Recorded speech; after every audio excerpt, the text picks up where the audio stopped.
À l'origine de ce livre, il y a surtout des faits, des chiffres, des réalités. Par exemple, la rougeole, 40 000 malades en Europe l'année dernière, 3 morts en France. Il y a aussi le chiffre inquiétant et bas de la vaccination du personnel de santé qui malheureusement ne peut pas éviter ces grippes meurtrières dans les maisons de retraite en France. Et puis il y a enfin ce chiffre que tout le monde a en tête qui nous a un petit peu fait montrer du doigt puisque 40% des Français expriment une crainte vis-à-vis des vaccins. Dans la période contemporaine, on a identifié 4 types d'argumentaires qu'on peut globalement résumer en d'abord tout ce qui touche à la religion, puis ce qui est en lien avec la nature, et enfin des arguments qui sont de type explicatif par la science, et le lien du citoyen avec l'État, le citoyen vacciné par rapport à l'État qui éventuellement lui impose la vaccination. En termes de religion, on a vraiment vu qu'aucune des grandes religions n'a d'opposition théologique profonde à la vaccination. En revanche, il y a des minorités qu'on a identifiées dans chacune de ces grandes religions qui ont des oppositions fortes et profondes et parfois violentes. On peut citer les centaines, une bonne centaine d'agents de santé qui ont été assassinés au Pakistan par des talibans militants dans le cadre de la vaccination contre la polio. D'un côté, il y a la nature, qui parfois est un peu cruelle, donc les maladies infectieuses, c'est typiquement une manifestation de cette cruauté, et de l'autre côté, il y a l'artifice, qu'on pourrait appeler la culture, l'artifice du geste médical.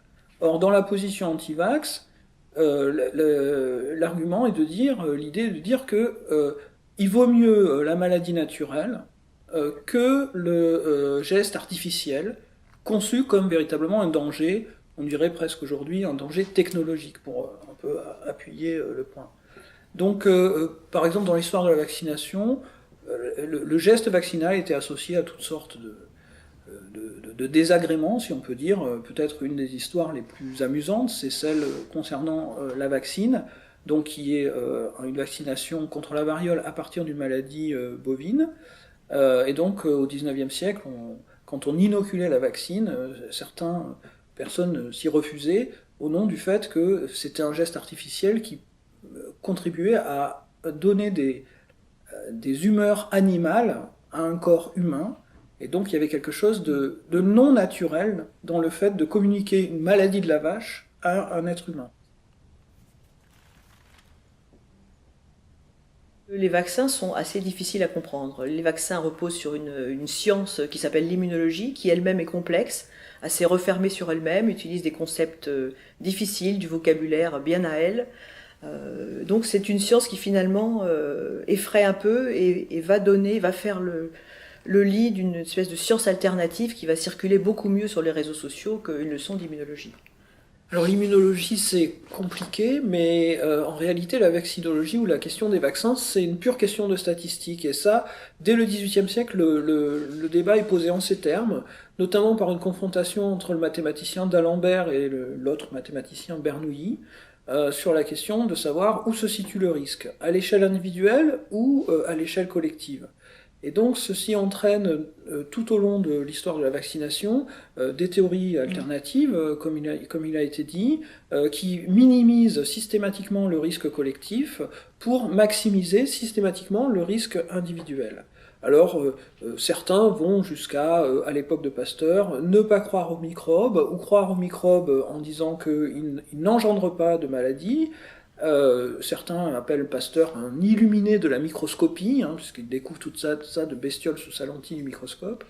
Et on a même trouvé un docteur Rodermund qui se barbouille de pus variolique pour démontrer que la variole n'est pas une maladie contagieuse. Et ça, donc Rodermund, c'est 1902. Donc c'est après l'émergence de la théorie des germes qui est largement acceptée par l'ensemble de la communauté scientifique. Finalement, le citoyen du XXIe siècle, il rêve d'une démocratie sanitaire. Cette démocratie sanitaire arrive lentement.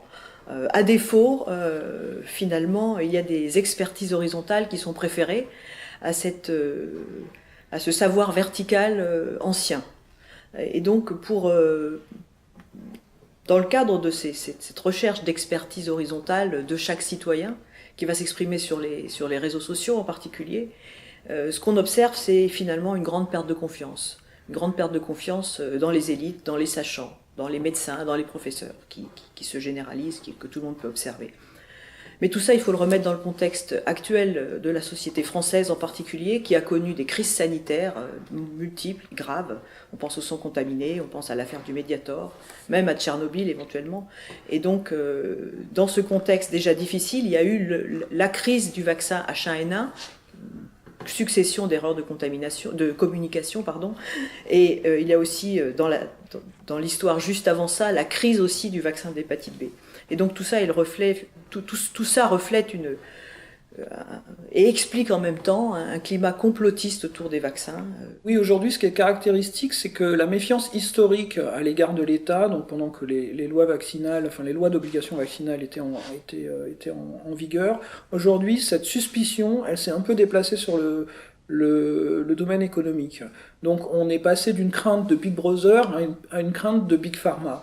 Et donc aujourd'hui, beaucoup des arguments anti-vaccins portent sur la question du profit qu'ont certaines entreprises à produire des vaccins. Et il y a une contestation aussi dans ce domaine-là qui peut alimenter après, parce que c'est pas tout à fait la même chose, qui peut alimenter ensuite un discours général contre les vaccins et de contestation de leur efficacité, par exemple.